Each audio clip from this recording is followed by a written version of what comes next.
Salam, selamat pagi Bapak Ibu Saudara yang dikasihi Tuhan. Hari ini Jumat 28 Juni 2024. Saya Pendeta Wismanduru mengajak Bapak Ibu dan Saudara sekalian untuk mengikuti renungan harian bersama Gereja Kristen Ekumene di Indonesia.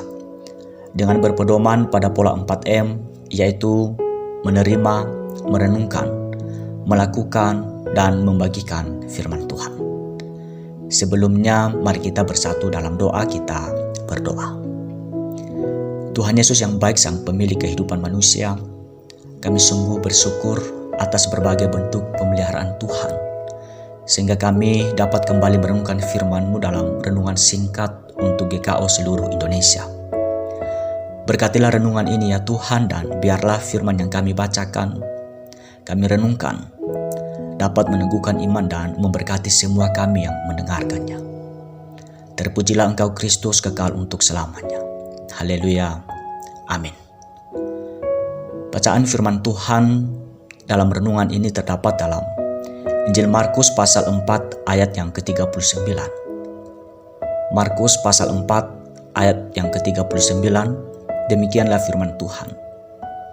Ia pun bangun menghardik angin itu dan berkata kepada danau itu, "Diam, tenanglah."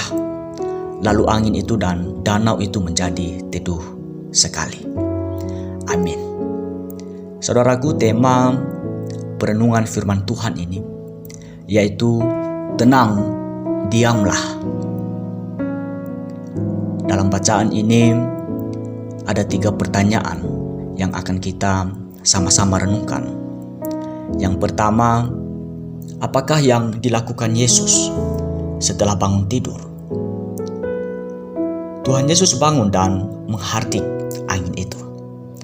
Yang kedua, apakah perkataan Yesus kepada danau itu? Tuhan Yesus berkata, "Tenanglah, diamlah." Yang ketiga, apakah yang akan saudara lakukan ketika semua persoalan hidup telah dihalau oleh Tuhan?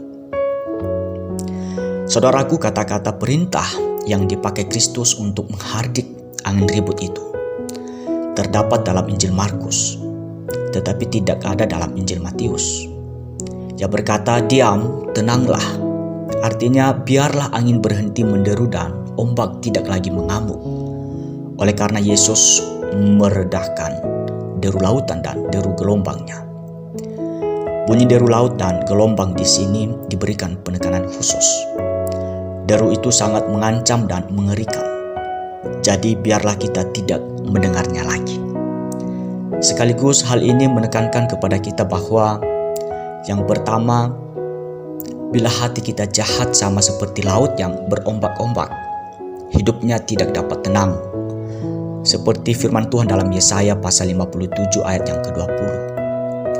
Yang berarti bila nafsu kita bergelora dan tidak terkendali, marilah kita ingat ke hukum Kristus dan berseru, "Diam, tenanglah." Jangan biarkan pikiranmu kacau, jangan bicara tidak karuan, tetapi tetaplah tenang. Yang kedua, bagian ini menekankan sebuah perkataan yang menghibur hati, yang berarti bahwa meskipun badai kesulitan begitu keras, begitu kuat, Yesus Kristus mampu meredakannya dengan sepatah kata saja. Bila keadaan di luar penuh perjuangan, di dalam penuh ketakutan, dan roh diliputi kekacauan, Kristus mampu menciptakan puji-pujian damai. Sehingga bila ia berkata, "Diam, tenanglah," maka keadaan akan menjadi teduh.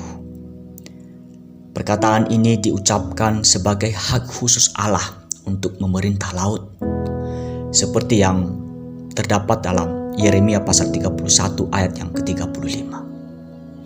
Melalui semuanya ini Kristus membuktikan dirinya sebagai Allah yang menciptakan lautan dan mampu membuat lautan menjadi teduh. Saudaraku, teguran Kristus atas ketakutan para pengikutnya diceritakan lebih mendalam dibanding yang tertulis dalam Injil Matius. Dalam Matius dikatakan, "Mengapa kamu takut?" Dalam Markus tertulis, "Mengapa kamu begitu takut?"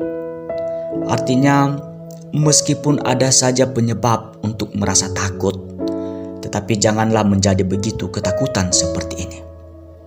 Matius menulis kamu yang kurang percaya. Markus mencatat mengapa kamu tidak percaya.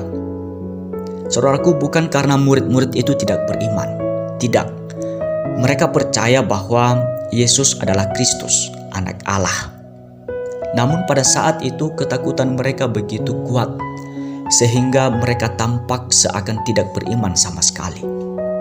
Iman mereka benar-benar tidak bekerja ketika mereka punya kesempatan untuk membuktikannya. Alhasil para murid itu seolah-olah mereka tidak beriman. Artinya Tuhan Yesus sedang menyatakan bahwa bagaimana mungkin dalam masalah ini kalian tidak memiliki iman sehingga berpikir bahwa aku tidak bisa datang untuk melepaskan kalian pada waktunya. Saudaraku, mereka yang meragukan iman mereka sendiri, yang terlena dengan pikiran bahwa Kristus tidak akan peduli meskipun umatnya binasa, maka akan dianggap jahat oleh Kristus.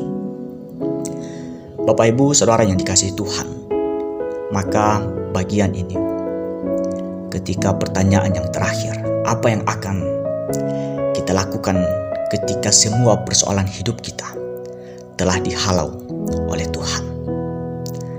Firman Tuhan mengajak kita untuk tetap tenang dan menjadi lebih teduh lagi. Karena kuasa Kristus lebih besar dari ombak dan angin yang mengamuk, yaitu berbagai bentuk persoalan yang kita hadapi. Iman bukan hanya berarti percaya saja, tetapi juga iman adalah kemampuan kita, kemampuan untuk mempercayakan diri kepada Allah.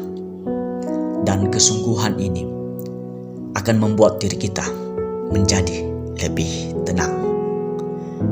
Amin. Saudaraku, bagikanlah firman Tuhan ini kepada rekan-rekan kita, rekan sekerja, rekan pelayanan, dan kepada setiap orang yang ada di sekitar kita, bahwa seberapa besar badai kehidupan kita, Tuhan lebih besar. Mari kita bersatu dalam doa. Bapa kami yang di surga, firman-Mu telah kami dengarkan, dan jadilah di dalam kehidupan kami. Kami percaya setiap kebenaran firman Tuhan akan meneduhkan setiap hati orang yang percaya. Sekalipun dalam berbagai bentuk persoalan, kami dapat dimampukan untuk tetap melihat perbuatan Tuhan yang ajaib dan begitu berkuasa dalam setiap kehidupan kami.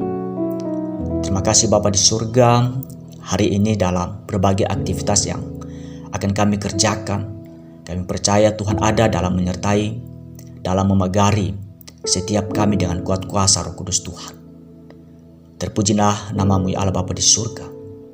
Hanya di dalam nama Tuhan Yesus, Sang Juru Selamat dan Penebus dosa-dosa kami, kami sungguh bersyukur dan berdoa kepada Bapa di surga. Amin. Puji Tuhan, selamat pagi saudaraku, selamat beraktivitas, salam sehat selalu, Tuhan Yesus memberkati kita semua. Amin.